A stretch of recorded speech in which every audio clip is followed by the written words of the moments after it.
"What you need, Henry," the Fat Controller told him, "is an overhaul." "Yes, sir," agreed Henry. "Does that mean I've got to go away to Crewe again, sir?" The Fat Controller laughed. "Not this time," he said. "You won't believe this, Henry, but nowadays the people at Crewe couldn't do the work you need." Henry stared, and the Fat Controller laughed again. "Don't worry," he said. "We can do everything at my works. All I have to do is get you there." "If James takes the express tomorrow," went on the Fat Controller, "we can couple you in front. Do what you can to help, and you can go to the works in style." Henry told James that night. "Help me?" James snorted. "I don't need help. I can pull the express by myself, thank you. Overhaul indeed. 2 engines on 1 train is an overhaul, if you ask me." But the Fat Controller had already made the arrangements, so there was nothing James could do about it. Next morning, James backed onto the coaches in the big station. Henry followed and was coupled in front.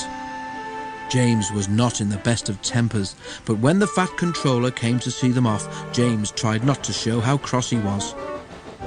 "Good luck, Henry," said the Fat Controller. "The people at the works know what to do, so you won't be there too long.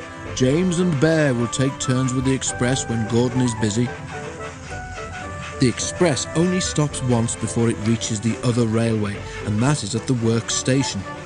Because of his leaky smoke box, Henry could not help very much, but he saved his hardest effort for Gordon's Hill. The 2 engines raced up it faster than they'd ever done. When they reached the top, James was feeling better. "That was fun," he said. "We might even be early at the workstation. We shall need extra time to uncouple you anyway." James spoke too soon. They had just crossed the viaduct when Henry felt something wrong with one of his wheels. "Something's wobbling," he told his driver. Just then they both heard a cracking noise. "Ouch!" exclaimed Henry. "Whatever it is, I think it's broken." They were passing a station. Something hit the platform and a brick flew past Henry's cab. It bounced off James's boiler and disappeared. "Ow!" exclaimed James. "Henry might need mending, but he needn't throw his broken bits at me." Just then, James and his driver heard Henry whistling to warn them that he wanted to stop. More bits and pieces flashed by, some hitting the carriages. Using the brakes skillfully, the drivers stopped the train.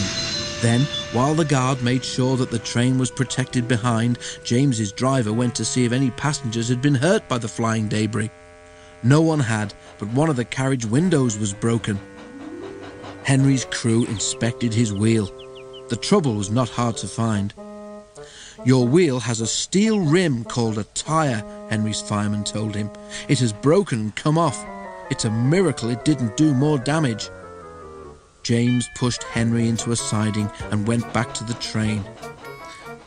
"An overhaul, is it?" grinned James as he passed. "It sounds as if you need retiring, you poor old thing." He guffawed loudly at his own wit and puffed away. Henry smiled to himself. "I don't know about retiring," he chuckled. "I certainly feel tired."